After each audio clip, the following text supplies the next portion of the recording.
बिस्मिल्लाहिर्रहमानिर्रहीम। अस्सलाम वालेकुम डियर स्टूडेंट्स। आज से हम स्टार्ट कर रहे हैं 1.6 एक्सरसाइज और इसका क्वेश्चन नंबर 2 आपको पता ही है, हम यहाँ से स्टार्ट करते हैं जो भी एक्सरसाइज हो और वो सेक्शन नंबर 1 है। तो क्वेश्चन ये है कि डिफ़ाइन प्रॉफिट। सबसे पहले क्वेश्चन जो शॉर्ट क्वेश्चन है वो क्या है, प्रॉफिट को डिफ़ाइन करें। तो ये आप लोगों को पता ही है प्रॉफिट किसे कहते हैं भला पता है? फ़ायदा को कहते हैं, नफ़ा को कहते हैं, प्रॉफिट कहते हैं। ये तो आपने ट्रांसलेशन बता दी इसकी। तो असल में है क्या चीज़, ट्रांसलेशन भी वही है जो हम कॉमन उर्दू में यूज़ करते हैं। तो प्रॉफिट किसे कहते हैं? अगर आपने कोई चीज़ 10 रुपये की ली है और उसकी वो कॉस्ट प्राइस क्या होगी 10 रुपये, लेकिन आपने उसको आगे बेच दिए 12 रुपये में बेच दिए, तो उनका जो डिफरेंस है वो कितना आ रहा है, 2 का आ रहा है। तो इसका मतलब है जो डिफरेंस है, जो 2 आ रहा है वो पॉजिटिव नंबर है, तो इसलिए जो 2 होगा वो उसका प्रॉफिट होगा।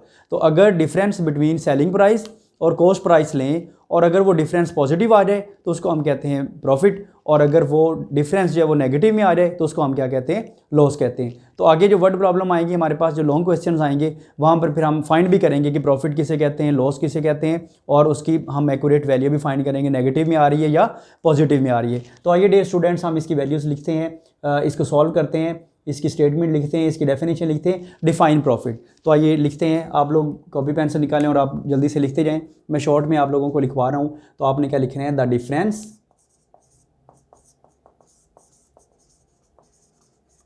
Difference of selling price and cost is called profit if difference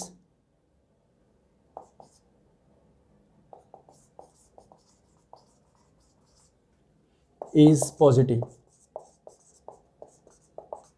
तो डे स्टूडेंट्स, अभी मैंने आपको यही बताया था कि डिफरेंस ऑफ सेलिंग प्राइस की और कॉस्ट प्राइस की, इन दोनों की अगर हम डिफरेंस लें तो डिफरेंस अगर वो पॉजिटिव होगी तो हम उसको क्या कहेंगे कि वो जो पॉजिटिव होगा उसको हम क्या कहेंगे, वो हमारा है प्रॉफिट है। और इसके बाद हमने लॉस को डिफाइन करना है। सेम इसकी भी डेफिनेशन वही है, द डिफरेंस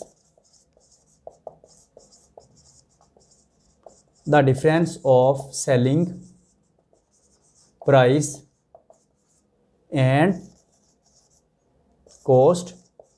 देखिए ना, वर्डिंग वही है जो हम लिख रहे हैं, एंड कॉस्ट इज कॉल्ड, अब हमने क्या लिखना है, लॉस लिखने हैं, उसको हम लॉस कहेंगे if the difference is negative. उसको हम क्या कहते हैं, नेगेटिव कहते हैं। ये वेरी सिंपल डेफिनेशन है डियर स्टूडेंट्स। मैंने आपको पहले बता भी दी है, मैंने एक एग्जांपल दी थी आपको 10 रुपीज़ वाली, जो पेंसिल वाली मिसाल दी है कि अगर हम 10 रुपीज़ की हमने पेंसिल ली है, वो हमारी जो कॉस्ट प्राइस है वो कितनी है, 10 है। हमने उसको आगे बेच दिया है, हमारी शॉप है, हमने उसको बेच दिया आगे 12 रुपीज़ में। तो उनका जो डिफरेंस लेंगे तो वो 2 आता है, और 2 क्या है, वो पॉजिटिव नंबर है। अगर तो वो पॉजिटिव होगा तो हम उसको क्या कहेंगे कि वो क्या है, प्रॉफिट है। लेकिन अगर मैं 10 रुपये की चीज़ ली है, मैंने ये मार्कर लिया है 10 रुपये का, लेकिन डियर स्टूडेंट्स ये मैंने 8 रुपये का बेच दिए, ठीक है, डिमांड उसकी कम होगी तो मैंने उसकी दे दिया 8 रुपये का। तो मुझे अब इनका डिफरेंस लें, 8 में से आप वो 10 माइनस करेंगे तो क्या डिफरेंस आ रहा है, माइनस आ रहा है ना, -2 आ रहे हैं। जब नेगेटिव में आ रहे डिफरेंस तो उस वक्त हम उसको क्या कहेंगे, लॉस कहेंगे। ऐसे ही है ना? तो ये आप लोग जल्दी से नोट करें जी। तो डे स्टूडेंट्स, आगे फिर वही क्वेश्चन पूछा हुआ है मैं, क्वेश्चन नंबर 3 इसका थर्ड पार्ट है। क्वेश्चन नंबर 2 हम कर रहे हैं, थर्ड पार्ट है डिफाइन प्रॉफिट एंड लॉस। वही चीज़ ही है, प्रॉफिट और लॉस। चाहे तो आप अलग अलग इसकी डेफिनेशन लिख दें इस पर, चाहे तो आप इसको एक ही डेफिनेशन में कर लें। तो आइए हम लिखते हैं, क्या लिखेंगे पता है ना जी, हम लिखते हैं प्रॉफिट की डेफिनेशन। प्रॉफिट की डेफिनेशन हमने क्या लिखी थी, आपने क्या लिख देना है, the profit and loss. Profit और लॉस ये क्या चीज़ें, और द डिफरेंसेस और डिफरेंसेस या डिफरेंस ऑफ। अब किसका डिफरेंस है, वही चीज़ जो हमने पहले लिखी है, सेलिंग प्राइस एंड कॉस्ट। तो ये क्या है, प्रॉफिट भी और लॉस भी, ये दोनों क्या डिफरेंस हैं, किसके, सेलिंग प्राइस के और लॉस के। अब अगर ये पॉजिटिव है डिफरेंस इसका तो उसको हम कहेंगे प्रॉफिट, और अगर ये नेगेटिव है तो हम डियर स्टूडेंट्स उसको क्या कहेंगे, लॉस कहेंगे। If the difference is positive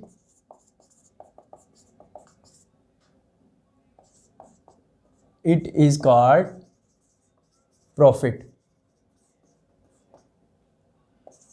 if the difference is negative it is called, हम उसको क्या कहेंगे, लॉस कहेंगे। तो बच्चों हमने डेफिनेशन की है, मैं रिपीट कर रहा हूँ, वही जो हमने पहले दो डेफिनेशंस लिखी हैं उसी को हमने कंबाइन कर दिया है। क्या लिखा है, द प्रॉफिट एंड लॉस और differences of selling price and cost. If the difference is positive, अगर तो ये डिफरेंस पॉजिटिव है it is called profit. If the difference is negative, अगर वो डिफरेंस नेगेटिव है तो फिर हम इसको क्या कहेंगे, इट इज़ कॉल्ड लॉस। जी तो my dear students question number 4 है, how profit is similar to loss. कहते हैं जी प्रॉफिट जो है ना वो सिमिलर है लॉस के, तो ये कैसे है।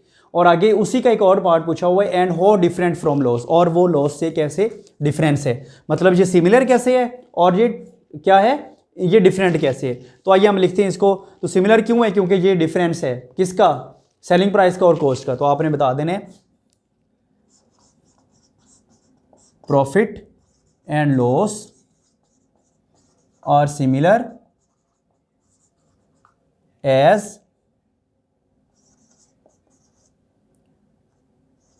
these are the differences of, ये डिफरेंस है of selling price and cost, क्योंकि ये सेलिंग प्राइस और कॉस्ट का डिफरेंस है। तो इसलिए इसको हम क्या कहेंगे, ये दो क्वांटिटीज़ क्या हैं, ये सिमिलर हैं। ये सिमिलर हैं क्यों हैं, क्योंकि ये दोनों क्या हैं, डिफरेंस है किसका, सेलिंग प्राइस का और कॉस्ट प्राइस का। तो नेक्स्ट अब ये डिफरेंट क्यों हैं, दीज आर डिफरेंट, ये डिफरेंट क्यों है, as profit is positive difference and loss is negative difference. तो डियर स्टूडेंट्स आप लोगों को ये भी समझ लग गई है, पहले क्वेश्चन में ये पूछा था कि ये सिमिलर क्यों है और दूसरे में कहा है कि ये डिफरेंट क्यों है। हमने पहले सिमिलर के बारे में बता दिया कि profit and loss are similar as these are the differences, क्योंकि ये डिफरेंस है किसका, सेलिंग प्राइस का एंड कॉस्ट प्राइस का।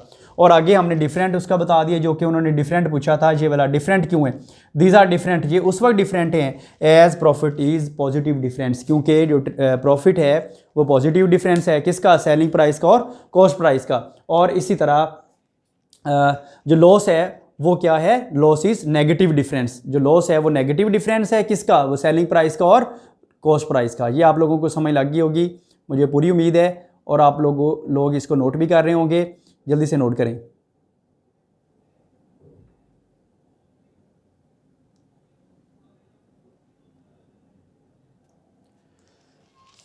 जी my dear students question number 5 है, 5 पार्ट इसका, define profit in relative terms. तो रिलेटिव टर्म्स में हमने इसकी प्रॉफिट की वैल्यू डिफाइन करनी है, उसकी डेफिनेशन करनी है, रिलेटिव टर्म इसकी बतानी है, तो प्रॉफिट की बतानी है। तो ये हम इसको कैसे डिफाइन करेंगे, इट इज डिफाइंड एज, अब इट का मतलब क्या है, रिलेटिव टर्म।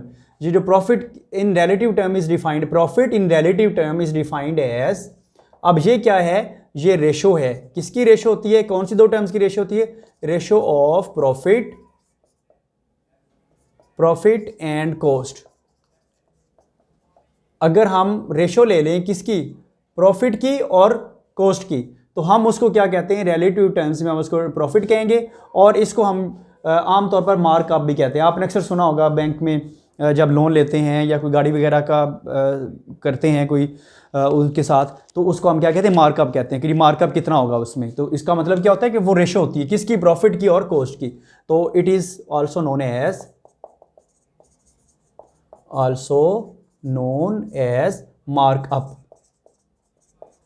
हम उसको मार्कअप भी कहते हैं। अब यही क्वेश्चन ये भी आ सकता है कि मार्कअप को डिफाइन करें, मार्कअप किसे कहते हैं। तो फिर आपने क्या बताना है, markup is the ratio of, ये रेशो होती है किसकी, प्रॉफिट की एंड कॉस्ट की। और इसको आपने फिर ऐसे भी बता देना, it is in relative term, ये हम उसको डिफाइन कर सकते हैं। नेक्स्ट यही क्वेश्चन है, दोबारा, लेकिन ये प्रॉफिट के बारे में, अब ये लॉस के बारे में आ गए। तो डियर स्टूडेंट्स, लॉस के बारे में हम कैसे इसको लिखेंगे? सेम वही डेफिनेशन आपने लिख दी। It is defined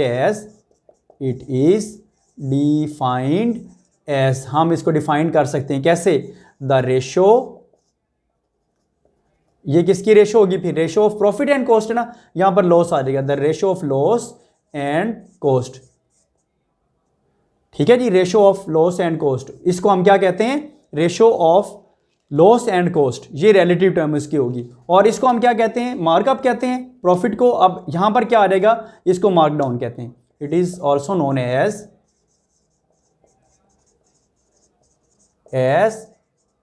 markup. हम उसको क्या कहते हैं? मार्क डाउन कहेंगे।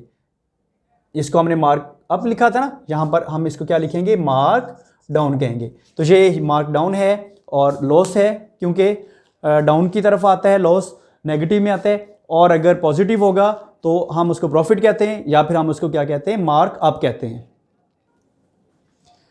जी। तो डियर स्टूडेंट्स, हम 7 पार्ट करने की तरफ जा रहे हैं। क्वेश्चन क्या है? 7 पार्ट क्या लिखा हुआ है? Define markup. तो बच्चों, डिफाइन मार्कअप, ये तो सिंपल सी बात है, ये तो आप लोगों को पता ही है, सारा हमने पहले भी किए। बार बार एक ही क्वेश्चन को घुमा फिरा के पूछ रहे हैं हमसे, तो हम भी घूमने वाले नहीं हैं, हम भी उसको डेफिनेशन को उसी फॉर्म में लिख देंगे जिस फॉर्म में क्वेश्चन कहा हुआ है। डिफाइन मार्कअप, हमने मार्कअप बताना है। तो मार्कअप असल में क्या है? आपने पहले लिखना है markup is rate of profit, ये प्रॉफिट का रेट होता है। ठीक है, विच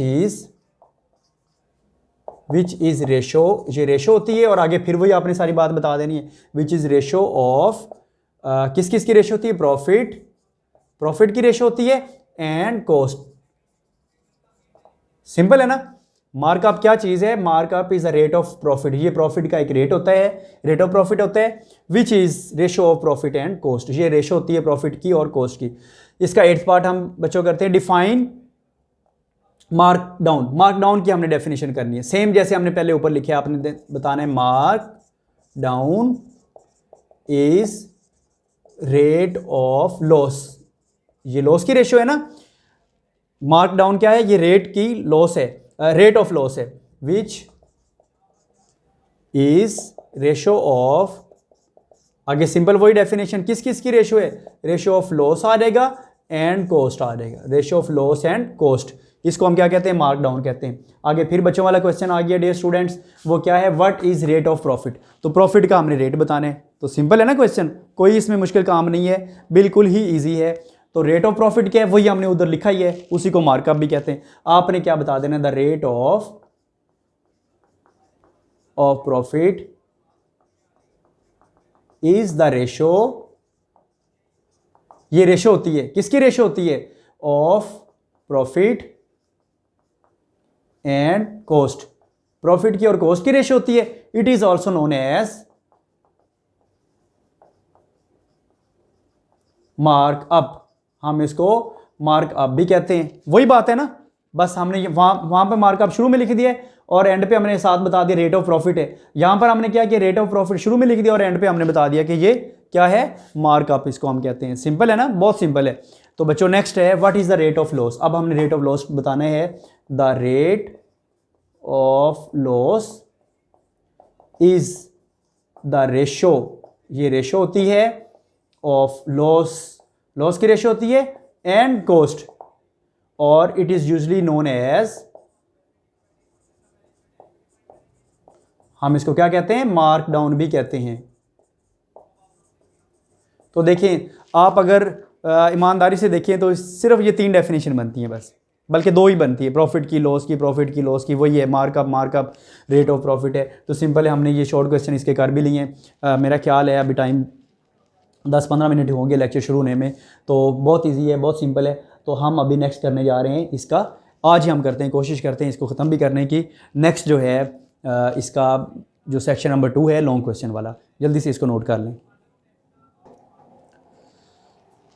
सेक्शन नंबर 2 है, इसका क्वेश्चन नंबर 3 है, और क्वेश्चन क्या है? 1 kg एप्पल्स, 1 किलो जो एप्पल हैं वो 40 रुपीज़ उनकी कॉस्ट है। आजकल तो वैसे 40 नहीं होती। They are sold at the profit of 12 whole 1/2%। अब ये प्रॉफिट की क्या बताई हुई है? रेट बताया हुआ है। उसका मार्कअप बताया हुआ है। फाइंड द सेलिंग प्राइस, हमने सेलिंग प्राइस फाइंड करनी है कि कितने के उसने बेचे हैं। कॉस्ट उसकी 40 है और सेलिंग प्राइस फाइंड करनी है।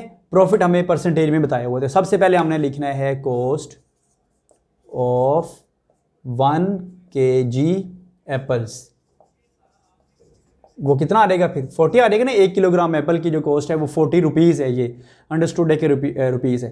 प्रॉफिट रेट कितना बताया हुआ है, मार्कअप बताया हुआ है कितने है। तो डियर स्टूडेंट प्रॉफिट रेट कितना है 12 होल 1/2, हम इसको लिख सकते हैं 25/2। और ये बच्चों परसेंटेज में है ना, तो आप भी इसको परसेंटेज में लिख दें।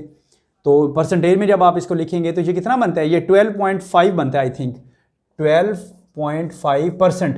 परसेंटेज आपको पता है ना, परसेंटेज को ख़त्म करने के लिए हम क्या करते हैं, शुरू से हम कर रहे हैं, परसेंटेज को ख़त्म करना है तो क्या करेंगे, डिवाइड बाय 100 करेंगे, ऐसे ही है ना।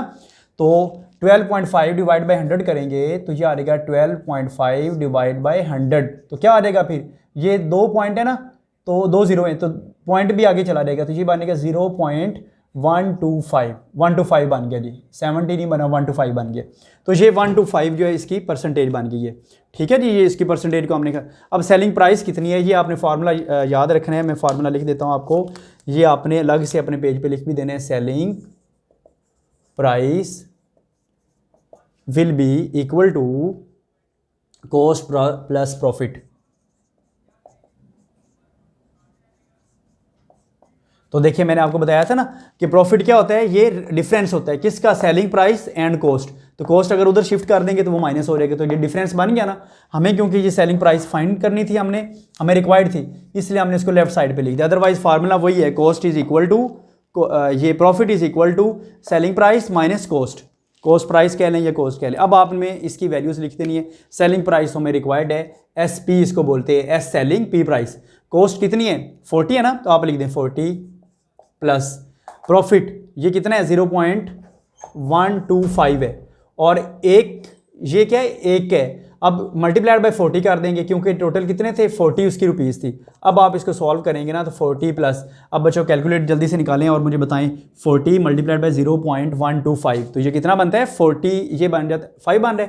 ठीक है जी, अब 40 प्लस 5 करेंगे तो 45 रुपीज़ आ गया। तो इसका मतलब क्या है, सेलिंग प्राइस कितनी आ गई है इसकी 45 आ गई है, और कॉस्ट इसका कितना था 40 रुपये के लिए उसने, और आगे 45 के उसने सेल कर दिए। Very simple, very easy, note करें जल्दी से।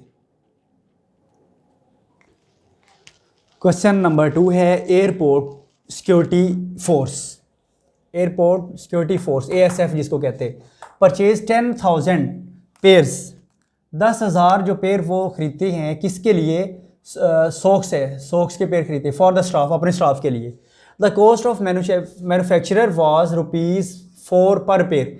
एक पेयर की मतलब दो जो सॉक्स होती है दोनों पाँव की, वो कितनी 4 रुपये में वो अगर मैन्युफैक्चर करता है, और 10,000 पेयर उसने किए हैं pair of the socks, and he supplied the socks on 24% profit भी उससे मिला है। मतलब 100 में से 24 वो अलग करता गया, प्रॉफिट भी मिला है। What was the selling price, हमने क्या करना है डे स्टूडेंट, सेलिंग प्राइस हमने फाइंड करनी है। तो ये भी सिंपल है, बहुत इजी, जैसे हमने पहले क्वेश्चन किया उसी ही तरह है, कोई नया नहीं है। सबसे पहले हम लिखेंगे नंबर ऑफ पेयर्स, लिखेंगे नंबर ऑफ पेयर्स।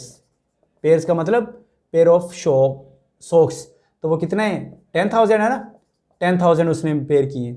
अब कॉस्ट कितनी है, कॉस्ट पर पेयर, एक पेयर की कितनी है 4 रुपीज़ है, ये रुपीज़ है, ये भी रुपीज़ है, लिखने की जरूरत नहीं है, अंडरस्टूड है। और रेट ऑफ प्रॉफिट, तो बच्चों रेट ऑफ प्रॉफिट कितना होगा जल्दी से बताएं, ये आपको खुद सोचना पड़ेगा, नहीं सोचना पड़ेगा, लिखा हुआ है, क्या लिखा हुआ है 24 लिखा हुआ है ना, तो आपने लिख देना फिर इसको, रेट ऑफ प्रॉफिट कितना है 24%।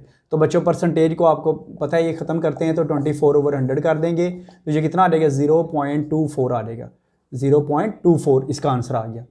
ठीक है जी, अब ये क्या टोटल कॉस्ट कितनी है फिर होगी, अब देखें एक की कॉस्ट कितनी है 4 है, ठीक है, टोटल कितने हैं 10,000 है, एक पेयर की जो कॉस्ट है 4 है, टोटल पेयर कितने हैं 10,000 है, तो इसका मतलब इनको मल्टीप्लाई कर देंगे फिर 10,000 मल्टीप्लाइड बाय 4, तो डे स्टूडेंट्स 40,000 बन गया ना जी, बन गए। अब टोटल प्रॉफिट कितना होगा फिर, टोटल प्रॉफिट कितना है, अब देखें 24% है, ठीक है, टोटल कितने पेयर हैं इसके, 40 है, तो इसका मतलब क्या हो गया, 40,000 को मल्टीप्लाई कर देंगे, उसकी जो प्रॉफिट है वो कितना है 0.24। तो बच्चों कितना आता है ये, जल्दी से बताएं, 9600। चलें जी 9600 आ गया, ये भी रुपीज़ में। हमने क्या फाइंड करना है, सेलिंग प्राइस फाइंड करनी है। तो सेलिंग प्राइस आपको पता है, सेलिंग प्राइस किसके इक्वल होती है, जल्दी से बताएं। Selling price is equal to cost plus profit, यही है ना, यही आपको लिखवाया था। तो सेलिंग प्राइस हमने फाइंड करनी है, selling price which is equal to cost, cost कितनी है 40,000 प्लस करेंगे प्रॉफिट कितना है 9600। तो अब आप जल्दी से इसको ऐड करें और मुझे बताएं 49 और 600। चलें जी, ये रुपीज़ आ गई है। इतने उसको देखें, एक पेयर के 4 रुपये उसे लगे मैन्युफैक्चर करने में, ठीक है जी, और 10,000 की उसने बनाए हैं, तो प्रॉफिट इसको 24 मिला है। तो इसका मतलब है उसने फिर 49,600 उसने उसका प्रॉफिट मिला है ये, ठीक है ना, इजी है, सिंपल है। वर्डिंग बहुत सारा लिखी हुई थी, स्टेटमेंट बहुत बड़ी थी, क्वेश्चन में ऐसे लग रहा था पता नहीं 10 पेजेस पे होगा, लेकिन छोटा सा है क्वेश्चन, जैसे हमने इसका फर्स्ट पार्ट किया था, नोट करें। अ dealer of house hold equipments paid 2 lakh, 2 lakh मतलब ये अगर 2 के बाद 1 2 3 4 5 zeros हो तो 2 लाख बनता है। तो 15 रेफ्रिजरेटर उसने पे किए हैं और लिए हैं, और 2 लाख में उसने सेल पे किए उसने। ही सोल्ड 2/5 ऑफ देम एट ₹15,000। 2/5 उसने कितने में सेल किए हैं, वो 15,000 में किए ईच। एक की जो प्राइस है 15,000 पे, और उसने सेल कर दी कितने 2/5 उसके, एंड रिमेनिंग एट 14,000, और जो बाकी रह गए थे वो 14,000 एक रेफ्रिजरेटर की कीमत पे की और उसने सेल कर दिए। What was his rate of profit, हमने रेट ऑफ प्रॉफिट फाइंड करना है my dear student. Rate of profit mean markup, हमने मार्कअप फाइंड करना है, परसेंटेज में हमने इसकी प्रॉफिट फाइंड करनी है। तो देखिए वेरी सिंपल है, वेरी इजी है। सबसे पहले हम लिखेंगे कॉस्ट ऑफ रेफ्रिजरेटर, मैं इसको शॉर्ट में लिख रहा हूँ। कॉस्ट ऑफ रेफ्रिजरेटर कितनी है, टोटल ये है 2 लाख है, और ये अंडरस्टूड है कि रुपीज़ है। नेक्स्ट हमने क्या लिख रहे हैं, number of refrigerator, number of refrigerator, फ्रिजों की जो, ठीक है जी, और नहीं सही लिखा जा रहा, रेफ्रिजरेटर। तो ये कितनी है टोटल, नंबर कितने हैं 15 है ना। अब उसने कितनी सेल की हैं, सोल्ड 2/5, एक ये है, दूसरा 15 रेफ्रिजरेटर है 15,000 में, और बाकी 14,000 में, ये मैं हाईलाइट कर रहा हूँ, और हमने एंड पे रेट ऑफ प्रॉफिट फाइंड करना है। तो देखें अब हम क्या करेंगे डे स्टूडेंट, सिंपल है, वेरी इजी है, समझ लग रही ना आप लोगों को, जी लग रही है। तो देखें कॉस्ट ऑफ रेफ्रिजरेटर ये आ जाएगा 2 लाख, नंबर ऑफ रेफ्रिजरेटर कितनी है 15 है। अब 2/5 उसने कितना है 15 का, 2/5 ऑफ 15 रेफ्रिजरेटर, 15 रेफ्रिजरेटर की 2/5 कितना होगा, 2/5 मल्टीप्लाइड बाय 15। तो ये कैंसिल करके क्या आंसर आ रहा है, 15 को 5 से इनको आपस में कैंसिल करें 3 बन जाता है ना, 3 को 2 से मल्टीप्लाई करेंगे तो स्टूडेंट्स ये 6 बन गए। ये कितनी है, ये क्या चीज़ है, 6 रुपीज़ नहीं है, ये रेफ्रिजरेटर है। तो अब हमने क्या करना है, ही सोल्ड, अब उसने कितनी सेल की हैं 6 रेफ्रिजरेटर एट 15, सेल उसने की है ना, कितने में की है 15,000 में की है, 15,000 रुपीज़ ईच। एक की जो प्राइस है 15,000 लेके और उसने उसको बेच दिया, और टोटल उसने कितनी बेची हैं 6 बेची हैं। सेलिंग प्राइस हमने अब फाइंड करनी है, selling price of 2/5 of refrigerator की 2/5 जो थी, जो उसने मतलब 6 जो रेफ्रिजरेटर हैं उनकी सेलिंग प्राइस कितनी होगी, फिर एक की 15,000 है ना, तो मल्टीप्लाई कर देंगे किससे, टोटल कितनी थी 2/5 कितना बनता है 6 बनता है। तो ये माय डियर स्टूडेंट्स 15,000 को आप 6 से मल्टीप्लाई करें तो कितना आता है 90,000। चलें जी 90,000 आ गया। अब उसके बाद रिमेनिंग, अब बाकी कितनी रह जाएंगी, जो उसने 14,000 में बेची हैं, तो बाकी कितनी रह जाएंगी फिर रिमेनिंग रेफ्रिजरेटर्स, वो कितनी है टोटल 15 थी, 6 उसने सेल कर लिए, तो अब कितना रह गया फिर, तो 15 में से 6 माइनस करें बच्चों, जल्दी से बताएं। 9 आ रहा है, बिल्कुल सही आप बता रहे हैं। उसके बाद क्या करना है, ये आपको समझ लग गई है, वेरी सिंपल है, वेरी इजी है। 2/5 आपने सबसे पहले फाइंड किया, जो कि कितना बनता है, 6 बनता है। तो 6 की प्राइस हमने बता दी है, वो 90,000 बन रही है। बाकी कितनी रह गई, 6 सेल की 15 में से, तो बाकी 9 रहेगी। अब 9 का कितना रेट है, वो 14,000 बताया हुआ है। तो रेट ऑफ 9 रेफ्रिजरेटर्स ये हमने लिखने हैं, या सेलिंग प्राइस ऑफ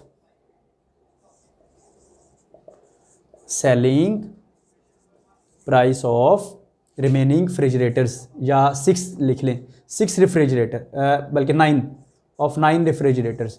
9 रेफ्रिजरेटर की सेलिंग प्राइस कितनी है, एक की 14,000, तो टोटल 9 है। तो 14,000 मल्टीप्लाइड बाय 9, तो माय डियर स्टूडेंट्स ये कितना आंसर आ जाता है, 12,600 मतलब 1,26,000 में उसने सेल की है। तो टोटल सेलिंग प्राइस अब कितनी होगी फिर, टोटल सेलिंग प्राइस वो कितनी होगी फिर, 90,000 प्लस 1,26,000, इनको आपने कर देना, ऐड कर देना। 90,000 प्लस 12,600, कितना आंसर आ रहा है बच्चों, टोटल उसने कितनी कमाई की है, 2,16,000 रुपीज़ उसने कमाई की है। तो अब देखिए ये 2,000 था ना, 2 लाख था उसने पे किया था, अब कितना उसने 2,16,000, इसका मतलब 16,000 उसकी क्या बन रही है, प्रॉफिट बन रही है। लेकिन हमने क्या करना है, प्रॉफिट उसका कितना है, अब आपने लिखना है प्रॉफिट कितना है, टोटल कितना था, 2 लाख। ये हम कॉमास आपने ध्यान रखना है, इसका 2 के बाद आपने 5 zeros लगा देनी है, ये, और ये आ गया। इसमें से आपने माइनस कर देना है, आपने क्या लिखना है, 216, प्रॉफिट कितना आ रहेगा, 216,123, इसमें से आपने ये माइनस कर देना है, टोटल जो प्राइस है 212,123। आप इसको कॉमास बाद में लगा लें, अच्छा लगेगा ये। अब इसको सॉल्व करेंगे तो आपके पास कितना आ रहा है, 16,000 आ रहा है, ऐसे ही है ना, 16,000 जो ये इसका प्रॉफिट है, 16,000 ये प्रॉफिट है। तो बच्चों हमने फाइंड क्या करना है, प्रॉफिट तो फाइंड करना ही है, लेकिन क्या करना है, रेट ऑफ प्रॉफिट फाइंड करना है। तो रेट ऑफ प्रॉफिट फाइंड करने का मतलब है हमने परसेंटेज बताना है और रेट हमने बताना है। रेट आपको पता ही है क्या होता है, प्रॉफिट या रेट ऑफ प्रॉफिट जो हमने फाइंड करना था, जो हमें रिक्वायर्ड है, रेट ऑफ प्रॉफिट क्या होगा फिर, जल्दी से आपने बताना है, सोचना नहीं है, मैंने आपको डेफिनेशन लिखवाई हुई है। रेट ऑफ प्रॉफिट क्या है, प्रॉफिट ये रेशो होती है प्रॉफिट की और कॉस्ट की, ऐसे ही है ना। अगर परसेंटेज में करना है तो मल्टीप्लाई 100 कर देंगे और ये परसेंटेज में आ जाएगा। अब आप प्रॉफिट कितने हैं, 16,123 डिवाइड बाय कॉस्ट इसकी कितनी है, 2 लाख बन रही है, ऐसे ही है ना, 12,123 मल्टीप्लाइड बाय 100 करेंगे तो ये परसेंटेज में आ जाएगा। तो बच्चों जल्दी से मुझे बताएं, इसकी कैलकुलेशन करें, 2 zeros इससे कैंसिल करके, और एंड पे आप आंसर बता दें टोटल कितना बनता है, 8 बनता है। तो 8% ये इसका आंसर है, और जल्दी से नोट करें, वेरी सिंपल है, वेरी इजी है।